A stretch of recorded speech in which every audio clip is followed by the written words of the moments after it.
고린도전서 10장 1절에서 13절의 말씀입니다. 고린도전서 10장 1절에서 13절 말씀 한 절씩 교독합니다. 형제들아, 나는 너희가 알지 못하기를 원하지 아니하노니 우리 조상들이 다 구름 아래에 있고 바다 가운데로 지나며 무쇠들에 속하여 다 우리가 바다에서 세례를 받고 다 같은 신령한 음식을 먹으며 다 같은 신령한 음료를 마셨으니 형제들을 나는 신령한 반석으로부터 마셨으니 그 반석은 곧 그리스도시라. 그러나 그들의 다수를 하나님이 기뻐하지 아니하셨으므로 그들이 광야에서 멸망을 받았느니라. 이러한 우리의 본보기가 되어 우리로 하여금 그들이 악을 즐겨하는 것 같이 즐겨하는 자가 되지 않게 하려 함이니 그들 가운데 어떤 사람들과 같이 너희는 우상 숭배하는 자가 되지 말라. 기록된 바 백성이 앉아서 먹고 마시며 일어나서 뛰논다 함과 같으니라. 그들 중에 어떤 사람들이 유행하다가 하루에 23,000명이 죽었다니 우리는 그들과 같이 유행하지 말자.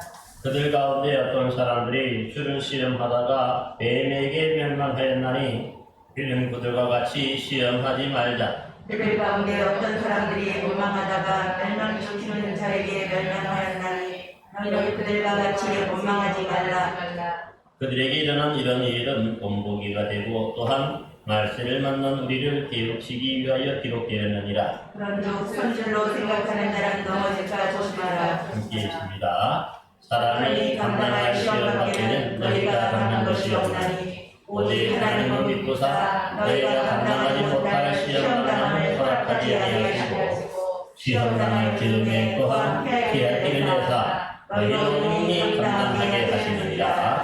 아멘.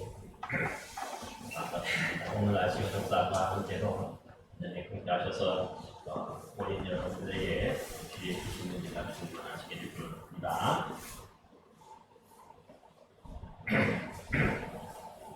우리가 오늘 말씀을 이야기해서는 사실 사도 바울이 말씀하신 이 사도행전 고린도전서 8장을부터 살펴봐야 됩니다. 이 8장에 보면은 우상의 제물 때문에 이 고린도 교회가 여러 문제들이 생겼는데 이때에 이 우상에게 바쳐졌던 제물을 먹어야 되느냐 말아야 되느냐 문제였습니다. 그리고 이 믿음이 강하다고 하는 사람들은 사실 하늘이나 땅이나 신이라 불리는 자가 많이 있지만은 그러나 참신은 이 세상 만물을 창조하신 유일하신 하나님 한 분밖에 없으므로 나머지는 다 헛된 것이죠. 그러니까 우상들이 아무런 영향도 없고 또 어떤 해코지도 하지 못하기 때문에 그 어떤 음식도 먹어야 된다고 그렇게. 그러나 일단은 이러한 부분에 대해서 바울도 인정하죠. 그게 맞다는 거죠. 그러나 한편 또 어떤 사람들이 있었냐 하면 이 고린도 교회 안에는 믿음이 약한 사람들이 있었는데 이 믿음이 약하다 하는 것들은 이전에 이미 이 이방신들에게 제사하고 또 이 우상에게 절했던 그런 관습이 몸에 배어 있는 사람들입니다. 그러다 보니까 이들이 생각할 때는 제물에게 그 신전에 바쳐졌던 그 제물이 이 고기에 이 귀신이나 또 이 악한 마귀가 거기 숨어 있다가 우리가 먹을 때에 우리 몸 안으로 들어가서 우리를 해롭게 하고 우리에게 큰 영향력을 미친다고 그렇게 믿었거든요. 그러니까 이런 사람들에게는 우상에게 바쳐졌던 제물을 먹는다 하는 것은요 큰 위험한 일입니다. 해서는 안 되는 일이죠. 그러다 보니까 사실 그렇게 사도 바울은 말하자면은 이들도 예수 그리스도의 보혈로 구원받은 형제들이기 때문에 만약에 그들 중에 한 명이라도 내가 실족하게 한다면 음식을 먹는 것 때문에 그들을 실족하게 한다면 나는 평생토록 고기를 먹지 않겠다. 그렇게 다짐하는 것도 보았습니다. 그만큼 뭐죠? 믿음이 좀 강하다고 하는 사람들은 믿음이 약한 사람들을 고려하고 또 뭡니까? 배려해야 됩니다. 그리고 이 9장에서는 보면 바울은 사도로서 교회로부터의 이 생활비를 지원받을 수 있는 권리와 또 각 믿음에 참여된 아내를 데리고 다닐 권리와 또 세상 일을 하지 않을 권리와 자유가 있다는 것을 말하면서도 자신은 그 믿음이 약한 자들을 위해서 혹이나 시험에 들까봐 이러한 권리들을 다 쓰지 않고 어떠한 형편에 처했든지 간에 주님의 복음 전하는 이 사명을 위해서 스스로가 결제하고 스스로를 쳐서 복종시킨다. 그래야 나중에 남들은 구원했는데 나만 또 뭡니까? 버려짐을 당하면 안 되기 때문에, 나도 구원받아야 되기 때문에 스스로가 스스로를 쳐서 몸을 복종시켜서 그리스도에게 복종시킴으로 말미암아 자신도 구원받기를 원하는 그러한 모습을 우리가 살펴보았습니다. 이제 이 오늘 본문 읽은 이 고린도전서 10장에 사실 이 너무 지혜가 있고 믿음이 있다고 해서 이 여기는 자들이 우상의 제물을 마음대로 먹는 것을 아주 가볍게 생각하고 그러다가 이 우상 숭배의 길로 빠져가지고 망했던 그런 그 이스라엘의 출애굽의 역사를 예로 들어서 조심해야 함을 말씀하고 있습니다. 그래서 오늘 먼저 보면은 1절 4절을 보시기 바랍니다.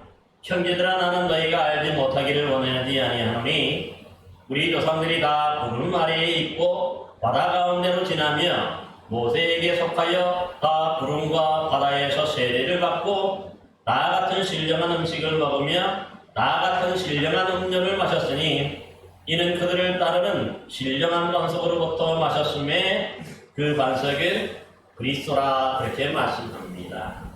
그러니까 먼저는 이 이스라엘 백성들이 이 출애굽해서 구원받고 난 다음에 이 광야 생활을 했죠. 그런데 광야 생활 구원받은 백성들에게 하나님이 베풀어 주신 크게 두 가지 은혜와 복을 말씀합니다. 첫 번째로 뭐라고 말합니까? 오늘 본문에 보니까 바다 가운데로 구름 아래에 있고 바다 가운데로 지냈다 그러면서 모세에게 속하여다 구름과 바다에서 세례를 받았다고 합니다. 이게 무슨 뜻일까요? 여러분이 출애굽할 때 애굽에서 빠져나오자마자 하나님이 그들에게 임재의 표시로 함께 하신 것이 뭐지? 바로 낮에는 구름 기둥으로 또 밤에는 불 기둥으로 임재해 주셨죠. 그러니까 낮 가운데 지날 때에 그 구름 아래에서 지낸 거죠. 40년간을 그렇게 해. 그런데 이 구름 아래로 지낸 구름 자체가 뭐예요? 물이잖아요. 그러니까 그 아래에 있는 것 자체를 하나의 세례를 받는 것으로, 왜냐하면 하나님의 그 은혜와 하나님의 보호하심이기 때문에. 또 한편으로 보니까 또 뭐라고 말합니까? 바다 가운데로 지나서 세례를 받았다고 얘기하죠. 이건 뭘까요? 홍해 바다가 그들을 가로막았는데 그들은 뒤에서는 애국 군대가 쫓아왔고 앞에는 이 홍해 바다가 가로막고 있어서 이러지도 저러지도 못하는 어떤 진퇴양난 속에 있었는데 그때 하나님께서 어떻게 하셨습니까? 동풍이 밤새도록 불게 해서 그 홍해 바다가 갈라져서 양쪽에 이 바다가 벽같이 그리고 그 마른 땅까지 건넜다 하는 거지. 그래서 이것 자체가 양쪽에 있는 것도 뭡니까? 바다 물이잖아요. 물 가운데로 통과한 거죠. 그러니까 이 두 가지는 뭐냐면은 신약 성령의 의식으로 말한다면은 세례를 받는 것으로 표현해요. 여러분 세례가 뭐지? 우리의 죄를 씻는다 하는 그런 예식이 바로 이 뭐죠? 그 세례 의식이잖아요. 그래서 우리가 예수 그리스도의 보혈의 공로를 의지해서 우리가 십자가 공로로 우리가 먼저 세례를 받는데 그것이 뭐냐 물로 우리의 모든 죄를 다 씻어버리는 것과 똑같은 효과를 우리가 말씀하는 것이에요. 그러니까 이 세례와 이 구름 아래에 있고 이 바닷물 가운데를 지나는 것 자체가 하나의 세례로 본 거예요. 세례. 이스라엘 백성들 애굽에서 그들이 노예 생활하면서 애굽 신을 섬겼던 그들의 모든 죄와 허물들을 바로 이 구름 아래와 이 물 가운데를 지나면서 다 용서받고 그래서 그들이 이 홍해를 건넜을 때 온전한 첫 번째 구원을 받게 되는 거지 완전한 구원을 받게 되는 거예요. 이것을 바로 먼저 얘기하는 조상들이 이런 큰 은혜를 입는 거예요. 죄사함의 은혜를 입고 다시 하나님이 그들과 함께 하셔서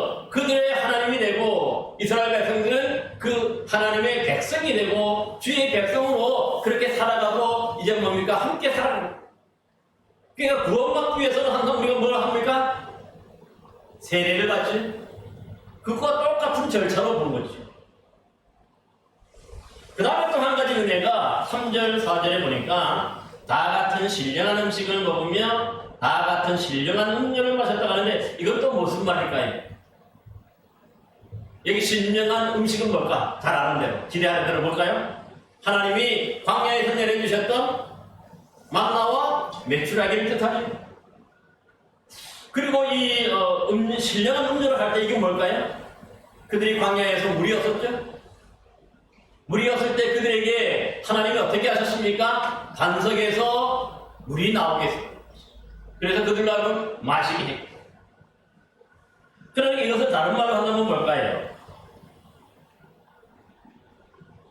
이것 자체가 사실은 뭐냐면 이 신령한 음식과 신령한 음료를 마셨다는 것 자체가 이 신약 성경으로 보면 뭘 말할까요? 성만찬. 이 성만찬, 성만찬이 바로 뭡니까? 예수 그리스도 우리를 위해서 십자가에서 자신의 몸을 내어주신 예수님의 몸과 예수님의 피를 상징하고 기념하는 그런 의식이 바로 뭡니까? 이 성만찬이잖아요. 그러니까 이 구원받은 백성들을 하나님께서 거저버리지 않으시고 버려두지 않으시고 이렇게 신령한 만나와 음식과 신령한 음료로서 그들을 계속해서 40년간이나 먹여주시죠. 이것이 뭐냐면 그러니까 우리가 오늘날 말하는 성만찬과 똑같은 은혜인 거죠. 구원받은 사람들에게 항상 세례받은 사람들이 먼저 성만찬에 참여하는 거지, 세례받지 않으면 우리가 아직까지는 성만찬에 참여하지 못하게 하는 거죠. 세례받은 사람들만이 성만찬에 참여할 수가 있는 거죠. 똑같은 거죠. 그러니까 구원받고 난 다음에 그들이 구름 기둥과 구름과 바다 가운데 지날 때 이미 세례를 받았다고 하는 것이고, 그 후에 하나님은 또 그들을 그냥 버려두지 않으시고 하늘의 만나와 반석에서 그 물을 내셨어요. 이것 자체가 하나님이 그들을 계속해서 어떻게 하는 거예요? 보호하시고 지켜주시고 또 채워주시는 그런 은혜를 보여주는 거지. 그래서 먼저 이 출애굽의 은혜라 할 때는 두 가지 은혜가 있어요. 먼저 죄 용서함 받고 완전한 구원, 세례를 통해서 완전한 구원과 더불어서 또 그들에게 이 성만찬을 통해서 계속하여서 뭡니까? 하나님의 그 신령한 음식과 신령한 음료를 계속해서 공급해 주시고, 이거야말로 하나님의 가장 크신 은혜고 가장 크신 복인 것을 볼 수가 있습니다. 근데 우리 신약 성경에 오면 이 성만찬은 무엇과 무엇을 합니까? 빵과 포도주를 하잖아요. 그래서 이 빵은 뭐죠? 예수님의 몸을 상징하는 거고, 우리를 위해서 십자가에서 희생해 주신 그 몸을 상징하는 거고, 우리가 포도주를 마시는 건 뭐죠? 예수님이 우리를 위해서 흘려주신 그 보혈의 피를 상징하는 거죠. 그래서 이 성만찬에 참여함으로 우리가 예수님의 그 우리를 구원하신 그 구원의 경험을 날마다 그걸 마실 때마다 뭡니까? 우리가 기억하고 또 감사하고, 이것과 똑같은 거죠. 그러니까 그래서 구약에 이 출애굽 후에 이 세례를 통해서 광야를 통해서 구름 기둥과 또 이 홍해 바다를 통해서 세례를 받고 난 다음에 그들에게 하나님의 신령한 음식과 또 음료를 마시게 하고 공급한 것처럼 오늘 우리 신약 시대를 살아가는 사람들은 다 세례를 받고 난 다음에 이 성만찬에 대해서 반드시 참여하는 거죠. 계속해서 하나님이 우리에게 이 성만찬을 통해서 우리 하나님의 은혜를 공급해 주시는 거죠. 그러기 똑같은 거예요. 이것을 지금 바울이 비유로 들고 있는 거예요. 하지만 이 주의 백성들, 구원받은 주의 백성들, 완전히 구원받았다 해서 구원이 완전히 이루어진 것은 아니죠, 아직까지. 이 구원받은 백성들 분명히 세례를 받고 하나님의 그 신령한 공급을 통해서 이 음식을 또 물을 공급받았지만 그들이 어떻습니까? 다 가나안 땅에 들어갔습니까? 가나안 땅에 들어간 사람은 몇 명입니까? 출애굽 세대 중에서 두 사람. 누구와 누구죠? 여호수아와 갈렙. 이 두 사람 외에는 다 어떻게 됩니까? 이 정말 완전한 구원을 상징하는 이 약속의 땅 가나안 땅에 들어가지 못했어요. 나머지는 다 어떻게 됩니까? 다 광야에서 죽었다는 거죠. 그리고 새로운 세대가 바로 이 광야에서부터 온전히 구원받아서 그 약속의 땅 가나안 땅에 들어가게 되는 것이죠. 그래서 이러한 사실에 대해서 그러니까 구원받았다고 해가지고 그들 모두가 다 온전한 구원의 그 뭐의 상징이 가나안 땅에 들어가지 못하고 다 이 광야에서 멸망받게 된 거죠. 그 이유를 오늘 본문에서 4가지로 얘기합니다. 우리 한번 5절 6절 말씀을 한번 우리 보시기 바랍니다. 함께 읽겠습니다. 5절 6절 본문 같이 한번 읽어봅시다. 시작. 그러나 그들의 다수를 하나님이 기뻐하지 아니하셨으므로 그들이 광야에서 멸망을 받았느니라. 이러한 일은 우리의 본보기가 되어 우리로 하여금 그들이 악을 즐겨한 것 같이 즐겨하는 자가 되지 않게 하려 함이니 합니다. 그러니까 실제적으로 이미 애굽에서도 구원받았고 홍해바다로부터도 구원을 받았지. 그리고 하나님의 그 신령한 음식을 그들이 이미 공급받았던 사람들이. 그렇지만 그들이 뭐예요? 가나안 땅에 들어가지 못하고 중간에 다 멸망당했어. 그것을 왜 멸망당했다고 한마디로 표현하는데 전체적으로 서론적으로 뭐라고 합니까? 악을 즐거워했다. 악한 일을 즐거워하고 그걸 즐겼다는 거죠. 그런 일들을 많이 했다.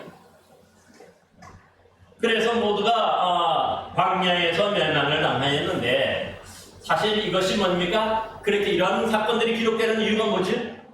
우리의 본보기가 되기 위해. 여러분 본보기가 뭐지? 시범 케이스다. 쉽게 말하면. 그래서 이 본보기라 하는 말은 시범 케이스로 삼는다는 뜻인데 그 이스라엘 구원받은 이스라엘 백성들이 광야에서 하나님이 이런 은혜로 공급해 주시는 신령한 음식과 신령한 음료를 마셨음에도 불구하고 그들이 악을 즐겨 하다가 완전한 구원받지 못하고 다 광야에서 멸망당했음을 분명히 기억해야 된다. 이것을 말씀합니다. 그러기에 만약에 오늘 사는 우리 신앙인들, 이 고린도 교인들 포함해서 우리 모두도 뭐죠? 만약에 이미 한 번 구원받았다고, 그죠? 한 번 구원받았다고 우리가 착각하고 그 다음부터 뭡니까? 자신의 마음대로 그렇게 살아가면 어떻게 됩니까? 나도 모르게 악을 행하다 보면 이렇게 모두가 다 멸망받을 수 있음을 경고하고 있는 것을 볼 수가 있습니다. 따라서 만약에 우리는 오늘날 우리가 출애굽 세대와 똑같이 이렇게 악을 즐긴다면 우리도 모두가 다 완전한 구원 받지 못하고 하나님 나라 가지 못하고 중간에서 그 구원에서 탈락이 될 수 있음을 분명히 경고합니다. 그러니까 이런 사실을 볼 때에 일부에서 먼저 구원파들은 한 번 구원받으면 완전히 구원받았다 하는 것도 틀려 있어요.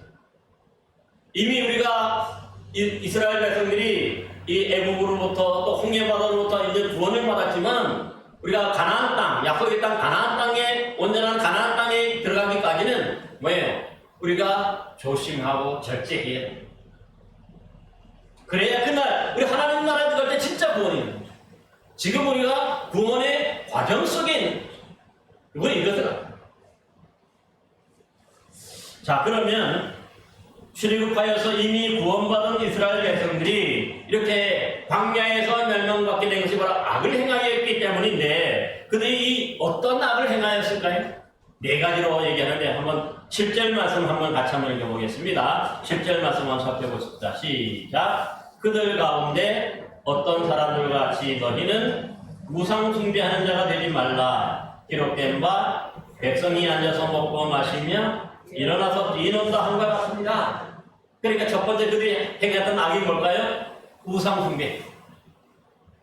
이것은 바로 그 출애굽기 32장에 기록된 금송아지 사건을 배경으로 하고 있는 말씀입니다. 여러분 아시는 것처럼 모세가 당시에 이 시내산에 올라가서 40일간 금식하면서 하나님으로부터 뭘 받지?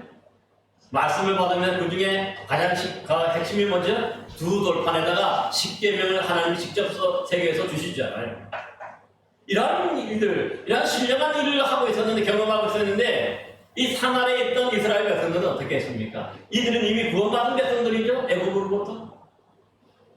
그런데 모세가 더디 내려옴을 보고 모세가 죽었다고 생각하고 그들이 뭘 합니까? 바로 금붙이들을 모아서 바로 금송아지를 만듭니다. 이 금송아지 구상을 만들고는 이것이 너희를 애굽에서 인도낸 여호와라, 그렇게 그 앞에서 뭡니까? 절하고 섬기면 거기서 뭡니까? 축제를 벌였죠. 그럴 때 어떻게 합니까? 시내산에서 이제 막 내려오던 이 두 돌판을 두고 내려오던 모세가 이것을 보고 어떻게 합니까? 그만 너무 화가 난 나머지 이 돌판을 던져가지고 깨뜨려버리는 그런 일들도 있었죠. 사실은 이 일 때문에 성경에 보면요, 그 금송아지 우상 숭배에 동참하였다 하였던 자 3,000명이나 되는 자들이 그 당시에 그 자리에서 죽임을 당합니다. 엄청난 사건입니다. 최초로 이스라엘 백성들이 이렇게 수만 3,000명 이상이 되는 많은 사람들이 죽임을 당하는 이러한 일들이 바로 이 금송아지 사건에서 일어나게 되는 것을 볼 수가 있습니다. 결국 오늘날 우리 신앙인들이 여기서 우리가 배워야 될 건 뭡니까? 이미 구원받았다고 자만하고 이미 구원이 완전한 구원이 임하였다고 그렇게 착각할 때 착각하고 뭡니까? 이렇게 자신도 모르는 사이에 이렇게 우상 숭배에 빠지게 되면 결국은 우리 모두도 똑같이 멸망당할 수밖에 없고 죽임당할 수 있다는 것을 분명히 말씀하는 것을 볼 수가 있습니다. 그러기에 이런 역사적인 어떤 그런 사건들, 성경적인 사건을 통해서 우리가 뭡니까? 구약 성경에 기록한 이유는 너희들은 그렇게 하지 말라는 거예요. 정말 구원받았다고 너무 구원의 확신에 찬 나머지 자기가 자만하고 교만하게 그렇게 굴다가 다 망할 수가 있기 때문에 그렇게 하는 것입니다. 그러므로 오늘날 우리들도 이러한 역사적인 사건을 통해서 우리가 배울 수 있는 게 뭡니까? 이것이 본보기라는 거지. 우리가 똑같이 온전한 하나님의 나라에 들어가지 못하고 중간에서 탈락하고 또 뭡니까? 멸망당할 수 있음을 우리는 기억해야 하는 것입니다. 그러므로 오늘 하는 우리들이 나는 우상 숭배 안 한다고 그렇게 우리가 자만하거나 그렇게 하지 말고 나 자신도 모르는 사이에 이런 일들을 할 수가 있는 거죠. 하나님을 잊어버리고 하나님 대신에 다른 것이 뭡니까? 우리를 구원하신 하나님이라고 그렇게 섬기고 따라갈 수가 있기 때문에 이러한 부분에 대해서 경계하고 있는 말씀입니다. 그러니까 고린도 교회가 이 우상에 대한 지식도 있고 우상의 제물을 먹어야 된다고 얘기하지만은 그런 자유가 있다고 그러지만은 그렇게 하다가 이렇게 뭡니까? 나도 모르는 상에 넘어가가지고 우상 숭배를 함으로 결국 뭡니까? 이렇게 망할 수 있음을 너희도 알고 경고를 받아야 된다고 그렇게 말씀하는 것입니다. 이제 한번 본문 8절 말씀을 함께 읽기 바랍니다. 우리 본문 8절 한번 읽겠습니다. 자, 시작. 그들 중에 어떤 사람들이 음행하다가 하루에 23,000명이 죽었나니 우리는 그들과 같이 음행하지 말자.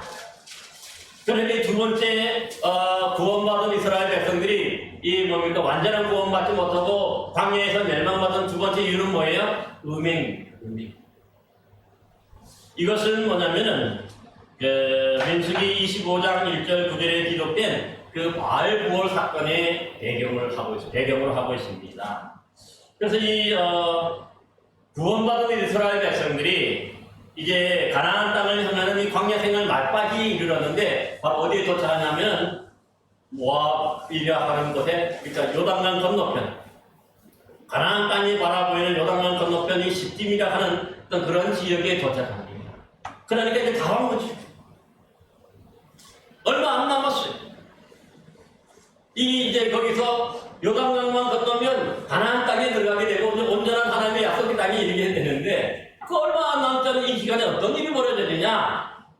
민수기 25장에 보면은 이 이방 여인들, 이 모압 여인들이 음행하기를 시작했다 그렇게 표현하는데요. 즉 어떻게 하냐면 이 모압 여인들이 자기 신들에게 제사할 때에 이스라엘 남자들을 유혹한 거지요. 그리고는 함께 잠자리도 같이 하고 그렇게 하면서 뭐냐면 이 성적인 것들을 이렇게 제공하게 되는 거지요. 그러면서 뭐냐면 그 간 사람들은 뭐냐면 그 바알볼에게 제사할 때, 즉 그들이 섬기는 신에게 제사할 때에 거기에 동참하고 그렇게 하도록 이게 뭡니까? 유혹을 하는 거죠. 그리고 거기서 나오는 제사 음식들을 먹고 마시게 합니다. 그걸 준 거지요. 이 거룩한 백성들이 그러니까 자신도 모르는 사이에 이 모압 여인들에 의해서 이렇게 자신은 뭡니까 이 성적인 욕구를 채우러 갔지만은 그 뒤에는 뭡니까 이렇듯 바알볼이라 하는 그런 신에게 뭡니까 이 그들을 인도하고 그들을 이스라엘 백성들 뭡니까 부정을 타게 만든 거죠. 불결하게 만든 거예요. 여러분 그래서 이 음행 사건 때문에 하나님께서 크게 진노하셨는데 바로 이스라엘 백성들 가운데에 전염병이 이 연병이 돌아서 자그마치 24,000명이나 죽었다. 어마어마한 숫자예요. 대부분이 이때 많이 유혹이 되고 미혹됐던 지파가 바로 시므온 지파. 시므온 지파가 그러니까 가장 강성하는 어떤 그런 지파였는데 이 사건 중에 완전히 뭡니까 가장 약한 지파로 이게 뭡니까 전락하는 것을 왜냐하면은 이들이 이 음행하다가 바로 이 바알볼에게 우상에게 자신도 모르게 섬기게 되고 우상 숭배했기 때문에 이런 죽임을 당한 것을 볼 수가 있습니다. 그러기에 바울은 이렇듯 이방 여인에게 눈에 멀어서 유혹이 되어서 하나님이 가장 싫어하시는 이 음행을 저지름으로써 그들이 모두가 24,000명이나 광야에서 죽임을 당하게 된 거지요. 그러니까 우리는 뭡니까? 오늘날 우리가 본보기를 삼는 거지? 어떻게 됩니까? 우리도 똑같이 오늘도 이렇게 음행하다가 자신도 모르게 똑같이 끌려간다. 이게 무슨 뜻이냐면 당시에 이 고린도 지역에도 제가 이 말씀을 드렸죠. 이 여러 그 신전들이 많았는데 그 신전에는 이 여사대들이 많았어요. 그러니까 이 여사대들이 그 남자들을 유혹해서 거기에 절하고 하면은 또 뭡니까 이 성적인 서비스를 제공.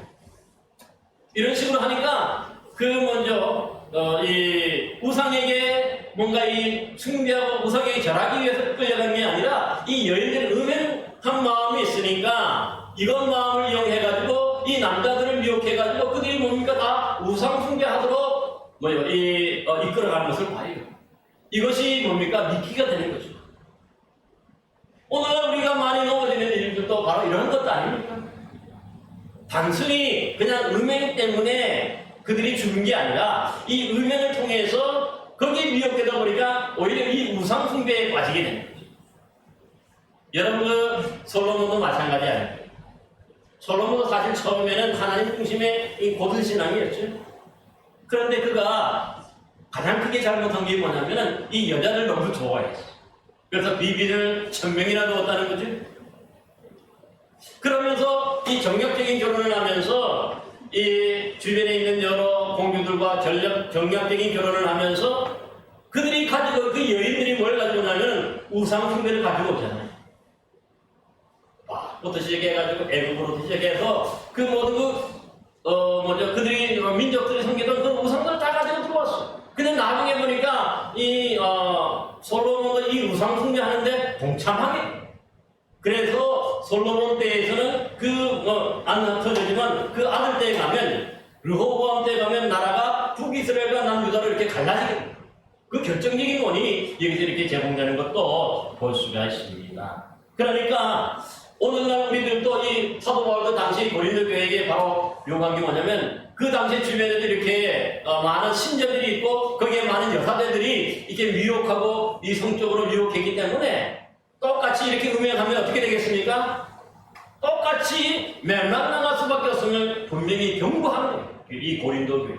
오늘날 우리도 그래서 마찬가지로 이런 음행이 중요한 것이 아니라 거기에 미혹이 되다 보면 나도 모르게 하나님을 잊어버리고 우상을 숭배하기 때문에 이것이 큰 죄가 되고 잘못이 되는 것을 볼 수가 있습니다. 그러니까 우리가 이런 역사적인 성경에 나오는 이런 역사적인 사건을 본보기를 삼아서 교훈을 받아야 될 줄로 믿습니다.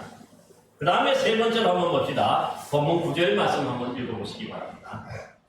우리 본문 9절을 함께 읽겠습니다. 자, 시작. 그들 가운데 어떤 사람들이 주를 시험하다가 뱀에게 멸망하였나니 우리는 그들과 같이 시험하지 말자. 이게 무슨 뜻일까요? 이 세 번째 그러니까 구원받은 이스라엘 백성들이 광야에서 멸망받은 세 번째 원인은 뭡니까? 주를 시험하다가 죽었다. 이것이 바로 뭡니까? 구약 민수기 21장 4절 9절에 기록된 우리가 소위 불뱀 사건을 배경으로 하는 겁니다. 그래서 오늘도 보면 여기도 그러죠. 주를 시험하다가 뱀에게 멸망당하였다고 얘기하지. 이게 사실 무슨 사건입니까?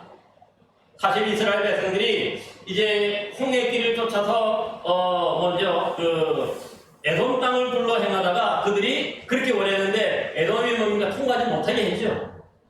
그러다 보니까 이게 불평불만이 생기고 막 그렇게 합니다. 그러니까 백성들의 마음이 상하자 이어서 사실 하나님은 이 구원받은 이스라엘 백성들 처음에도 말씀드렸지만 만나와 메추라기로 또 반석에서 물을 내셔서 그들을 먹여주시고 또 마시게 해주셨는데 목마름이 없게 해주셨는데도 불구하고 어떻게 민수기 21장 5절에 보면은 이곳에는 먹을 것도 없고 또 물도 없도다. 우리 마음이 이 하찮은 음식을 싫어하노라. 그렇게 원망하죠. 불평합니다. 그래서 이것을 뭐냐면 바울은 주님을 시험했다. 시험한다 하는 게 뭐예요? 그런지 안 그런지 한번 보자는 거죠. 이것 자체가 뭡니까? 그렇게 하는 것 자체가 뭐죠? 이것 자체가 하나님을 믿지 못하는 불신앙 때문에 그런 것을 봐요. 그래서 보면은 이 시험한다고 하는 것 자체가 그래서 하나님이 다시 주시는지 안 주시는지를 이 시험이다. 그러다가 그들이 모두가 다 또 멸망당하는데 이번에는 하나님이 어떻게 되냐면 불뱀을 보내요. 불뱀을. 이 불뱀을 보내셔서 그들이 불뱀을 물려서 다 괴로운 가운데 죽어가고 있었죠. 그러다 막 하나님께 기도하자 하나님이 모세에게 뭘 해결책을 어떻게 제시해 주십니까? 불뱀을 노수로 만들어서 장대에 매달라. 그래서 누구든지 그 장대에 매달린 노뱀을 보면 쳐다본 듯 살리라. 그렇게 말씀해 주셨어요. 그런데 어떻게 합니까? 쳐다보는 게 그게 뭐가 어렵습니까? 그런데 불뱀에 물렸음에도 불구하고 이 장대에 높이 매달린 그 불뱀을 노뱀을 쳐다보지 않으므로 하나님의 말씀을 의지 않으므로 다 죽었어요. 이것 자체가 뭐예요? 하나님을 시험했다는 거죠. 이미 구원받았음에도 불구하고 하나님의 말씀대로 되기만 하면 그들이 사는데 쳐다보지 않아도 죽는 거예요. 얼마나 어리석습니까? 쳐다보는 게 그렇게 어렵지도 않잖아요. 이미 이렇게 쳐다보지 않았다는 건 뭐며 그만큼 그들이 불신앙이 있고 의심이 있어요. 믿지 못하니까 쳐다보지 않아요. 만약에 그들이 하나님을 믿고 의지했다면 당연히 하나님이 말씀하신 대로 그 노뱀을 쳐다보게 되는 거죠. 그게 믿음이잖아요. 근데 이런 믿음이 없는 거죠. 여러분 그래서 보세요. 예수님께 마귀가 시험하죠? 광야에서 시험할 때에 내가 만일 하나님의 아들이라면 그렇게 얘기합니다. 이 뭡니까? 돌들이 떡이 되게 하라 그렇게 말하잖아요. 이미 보세요. 예수님은 마귀가 이런 돌을 떡을 만들지 않아도 이미 예수님은 누굽니까? 하나님의 아들입니까? 아닙니까? 하나님의 아들이 맞지? 그런데 만약에 이 사단의 그 시험에 빠져가지고 예수님이 돌을 떡으로 만들었다면 어떻게 될까요? 그 자체로 예수님이 하나님을 의심하는 거죠. 믿지 못하기 때문에 그렇게 하는 거죠. 내가 이미 하나님의 아들이, 예수님께서 하나님의 아들이시죠. 분명하죠. 마귀가 왜 돌을 떡을 만든다 그래가지고 하나님이 되고 아들이 되고 안 되고 하는 문제가 아니잖아요. 근데 마귀 이렇게 교묘하게 주님을 시험하는 거예요. 그래서 이때 넘어갔다면은 예수님이 아마 하나님의 아들로서 공생애를 시작하지 못했을 거예요. 그렇지만 예수님이 뭡니까? 어떻게 이기셨어요? 사람이 떡으로만 사는 것이 아니라 하나님의 입으로 나오는 모든 말씀으로 살 것이니라 하면서 이 말씀으로 그 돌로 떡을 만들지 않았어. 그것 스스로 뭡니까? 그러니까 하나님이 시험하지 않고 그만큼 하나님은 예수님이 믿고 신뢰했기 때문에 이 말씀으로 이길 수가 있었던 거죠. 오늘날 우리도 마찬가지죠. 그러니까 주님을 시험한다고 하는 것, 하나님이 시험한다는 것이 바로 이러한 부분인 것을 볼 수가 있어요. 그래서 하나님이 시키시는 대로 순종해서 이 노뱀을 바라보면 살 수가 있는 거죠. 오늘날 마찬가지로 우리가 예수님을 누구든지 믿기만 하면 구주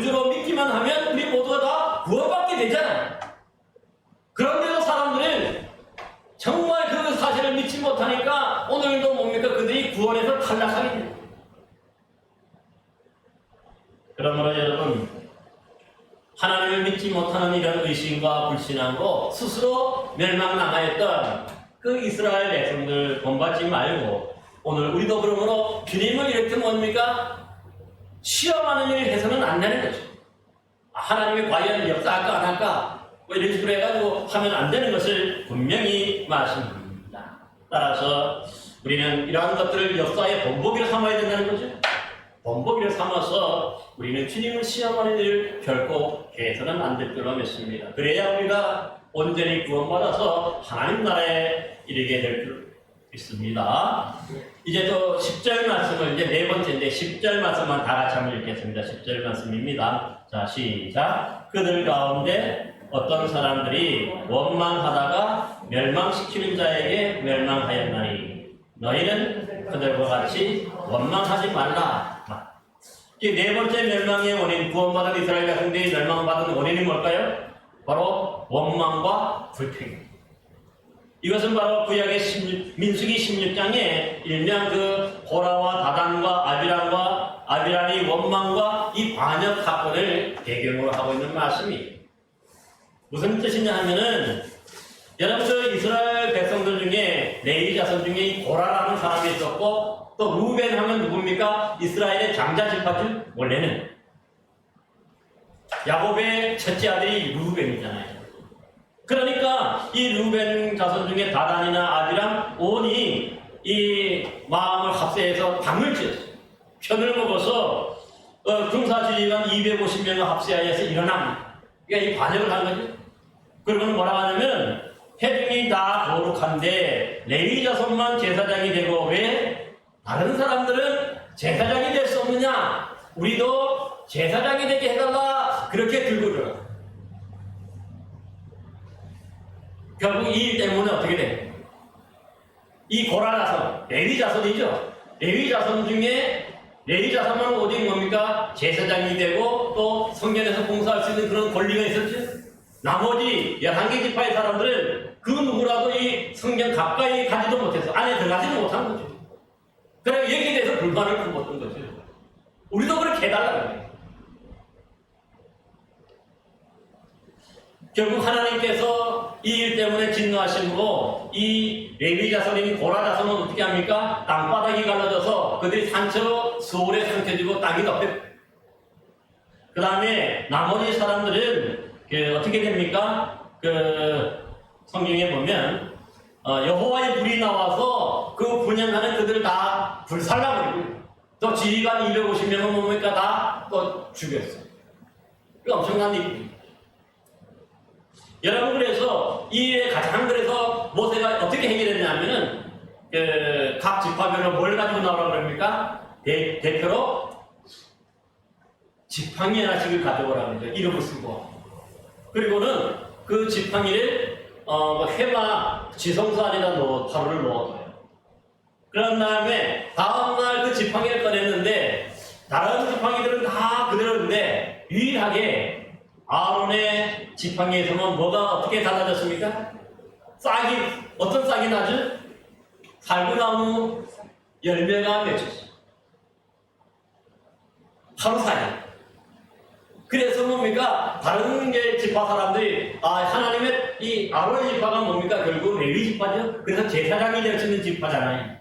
그러니까 더 이상의 이런 다른 지파의 사람들이 왜 우리도 제사장 시켜달라는 말이가 쏙 들어가게 됩니다. 하나님이 직접 이렇게 보여주셨기 때문에 이러한 일들 때문에 결국은 연병으로 이스라엘 백성들이 이거 추적했던 사람들 14,700명이 죽었다고 어마어마한 사람들이 죽은 거예요. 그러기에 만약에 옛 이스라엘처럼 하나님이 세우신 이 모세와 아론을 원망하고 또 반역한다면 이것은 곧 하나님을 원망하고 하나님을 반역하는 것이기 때문에 그들과 똑같이 멸망당할 수 있다는 것을 경고하는 것이에요. 여러분 그래서 우리가 고린도 교회를 계속 살펴보지만은 여러분 고린도 교회 안에 이 바울을 비롯해서 이 사역자들에게 원망이 많잖아요. 그래서 계속해서 이런저런 문제들 때문에 거기서도 분당이 있었죠. 바울파, 또 뭐 아볼로파, 개바파, 뭐 그리스파 이런 나라에서 서로 싸웠잖아요. 그러니까 지금 그 얘기를 하는 거죠. 그러다가 결국 뭡니까? 모두가 다 망한다. 완전한 구원받지 못하고 하나님 나라에 들어가지 못하고 중간에 다 구원에서 탈락할 수 있음을 분명히 이렇게 경고하는 겁니다. 그러므로 이런 것들을 뭡니까? 본문에 보니까 믿음의 원복이로 삼아요. 원복이로 삼아서 우리는 이렇게 뭡니까? 원망하지 말아야 돼요.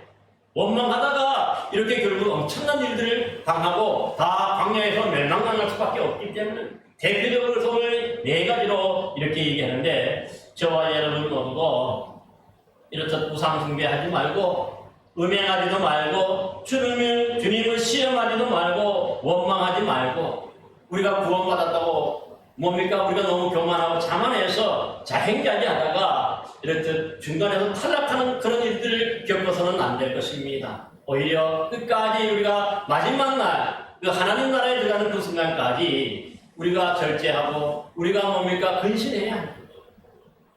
그래야 온전한 구원이 바로 우리에게 받을 수 있게 될 줄로 믿습니다.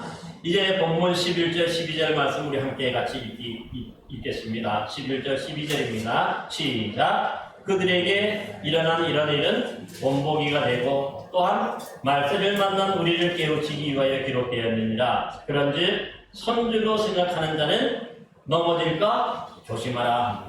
여기서 본보기라는 말에 이미 말씀을 드렸고 이러한 사건을 통해서 우리가 교훈받는 거죠. 그 다음에 이 깨우친다는 말은 어떤 뜻이냐면 바로 잘못된 행동을 바로잡는다는 의미입니다.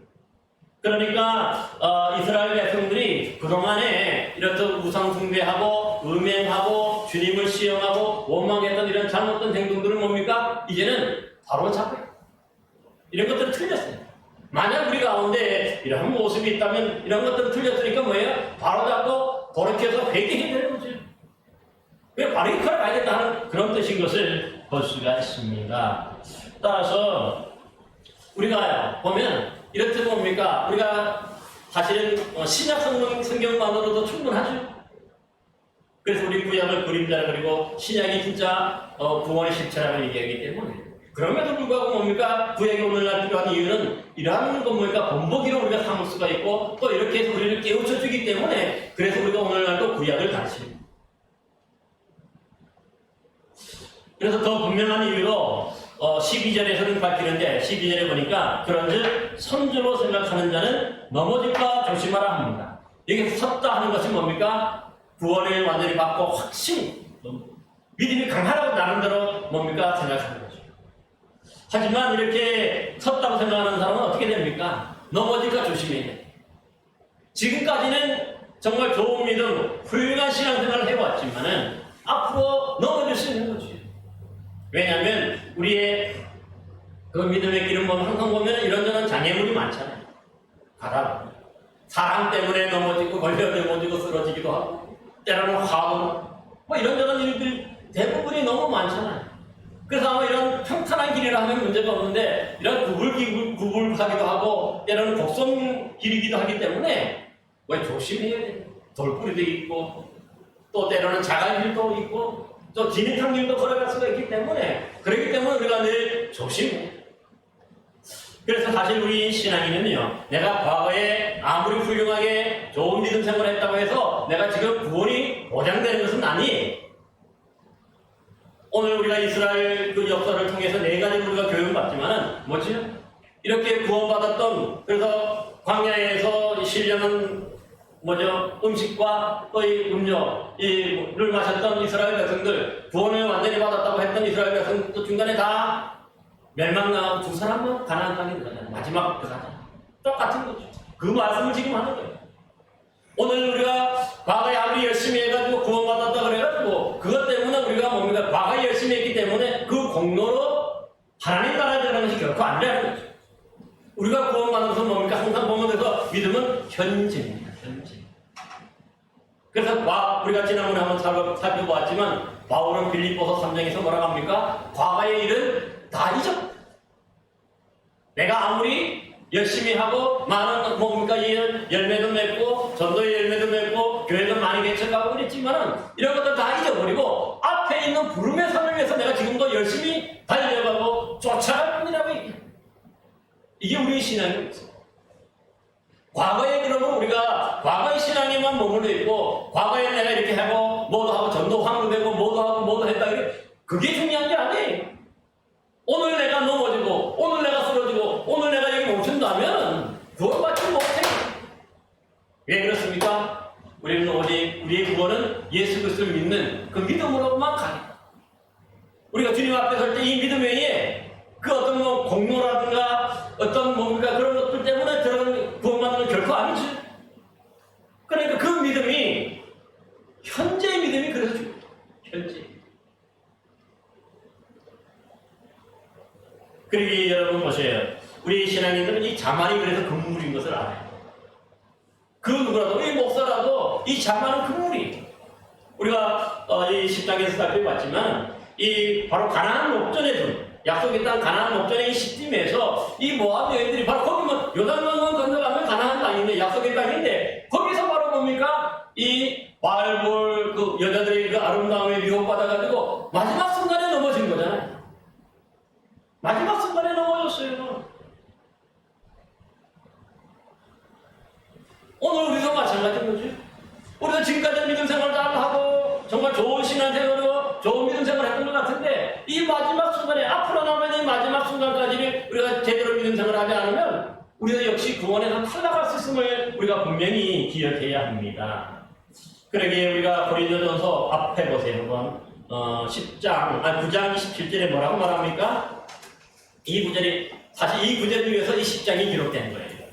고린도전서 9장 27절과 한번 읽어보시기 바랍니다. 같이 읽겠습니다. 9장 27절 시작. 내가 내 몸을 쳐 복종하게 하면 내가 남에게 전파된 후에 자신이 도리어 버림을 받을까 두려워합니다. 이 말씀을 지금 풀어서 10장을 쓰고 있어요. 다른 사람은 구원해놓고 마지막에 보니까 내가 구원받지 못하고 내가 구원에 탈락했어. 그러면 지금까지 하는 무슨 소용이 있습니까?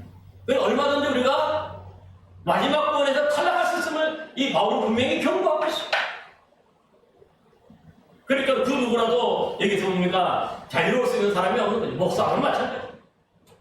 어떤 분들은 그러니까 어제 목사님 선배님들 중에서도 보니까 약 67, 8살, 9까지는 그래도 목회를 참 잘하셨는데 마지막에 이 은퇴를 앞두고 넘어지는 분들이 참 많아. 이거 조심해야 돼. 목사들이 그런가 하는데 하물며 이 모든 평신도들은 어떻게 했습니까? 이 마지막 순간까지 그러니까 끝까지 믿음 부여자는 그만큼 어려운 거죠. 여러분 모두는 중간에서 탈락하는 분이 한 분 없이 정말 여러분 모두가 끝까지 그 믿음의 길, 그 신앙의 길을 지켜서 여러분 모두도 구원받아서 하나님 나라에 들어가는 복된 여러분 되시기를 바랍니다.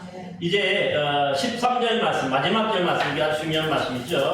우리가 많이 이용하는 말씀을 한번 하고 우리가 살펴보시겠습니다. 시작. 사람이 감당할 시험 밖에는 너희에게 당한 것이 없나니 오직 하나님은 믿고사 너희가 감당하지 못할 시험 당함을 허락하지 아니하시고 시험 당할 즈음에 또한 피할 길을 내사 너희도 능히 감당하게 하시느니라. 아멘. 그렇습니다. 사실 우리 참 좋은 말씀인데 우리 사람들은요 누구나가 시험 당하는 것을 매우 싫어합니다. 시험 당하는 거 좋아하는 사람 한 사람도 없습니다. 그러기 왜냐하면 사실 이 아무리 쉬운 시험이라 할지라도 시험이라는 말 자체만 들어도 우리가 긴장하기 마련이기 때문에 저도 어제 공부할 때 보면 이 시험은 우리가 뭐 수십 년간 쳤죠. 10년 이상을 쳤어요. 10년간 이상을 쳤는데 공부하다 보니까 되겠는데 여러분 한 시험도 쉬운 게 없어요. 시험 치면 뭔가 시험만 들어도 긴장합니다. 마찬가지 우리 신앙인들도 똑같을 거예요. 그렇기 때문에 어찌 보면 이 시험, 특별히 우리가 만나는 시험은 각자가 형편에 따라 다 달라요. 똑같은 시험이 없어요.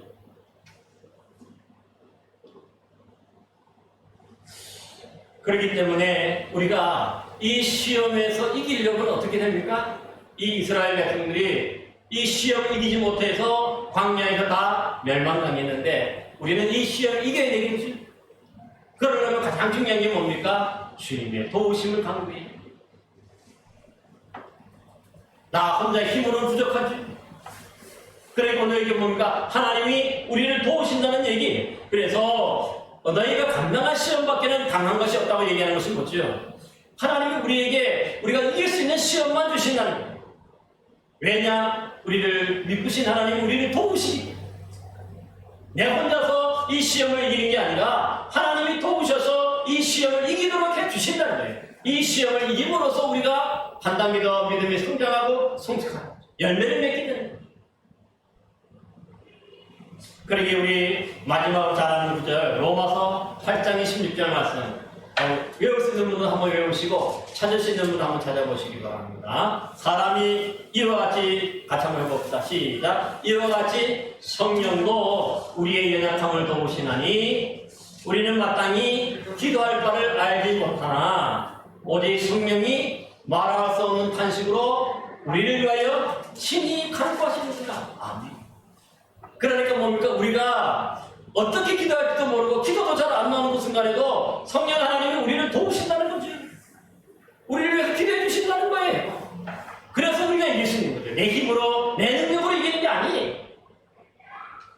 그래서 하나님이 피할 길을 내시고 능히 감당할 수 있도록 그렇게 해주시기 때문에 이기는 거지. 나 혼자의 힘으로, 나 스스로의 힘으로는 결코 이길 수가 없는 것입니다. 그러므로 이렇게 우리가 시험 당한다고 생각할수록 어떻게 해야 됩니까? 선줄로 착각하지 말고 넘어질까 조심하면서 정말 그 시간 우리가 주님께 더욱더 의지하려면 기도해야 되잖아요. 기도해야 돼요. 기도를 통해서 더욱더 그 믿음 굳세게 해주옵소서, 이기도록 해주옵소서, 도와주옵소서. 그렇게 할 때 하나님의 도우심과 은혜로 우리가 이기게 될 줄로 믿습니다. 그러므로 여러분 힘이 들고 어려울 때일수록 더욱더 믿음의 주여 온전케 하시리니 주 예수 그리스도를 바라보는 저와 여러분 되시기를 바랍니다. 그럴 때 주님께서는 우리와 함께 하셔서 우리를 하여금 피할 길을 내시고 능히 감당하도록 도와주실 줄로 믿습니다. 우리 모두가 그래서 이 시험을 통과해서 중간에 탈락하는 자 한 명 없이 주님 오시는 그날에 천국 그 하나님 나라에 들어가서 영생을 누리는 저와 여러분 되시기를 간절히 기원합니다. 기도하겠습니다. 은혜와 사랑이 풍성하시고 자비하신 아버지 하나님, 정말 아버지 하나님 우리 인생길에 만나는 여러 가지 어려움들, 시험들이 있습니다. 아버지 하나님 이러한 어려움과 이러한 시험 속에서도 우리가 능히 이길 수 있는 힘과 능력을 더하여 주시고 믿음을 더하여 주시기를 원합니다. 주님께서 정말 피할 길을 내사 능히 감당할 수 있도록 도우시는 그 은혜를 더님어서 우리가 주님 이겨 승리하도록 역사하여 주옵소서. 그래서 정말 중간에서 그 믿음 때문에 탈락하는 영혼들이 한 심령도 없게 하여 주시고 모든 영혼들이 끝까지 그 믿음 지켜서 주님 오시는 그날 저 천국에 들어가는 복을 누리도록 함께 하여 주옵소서. 예수 그리스도 이름으로 기도하옵나이다.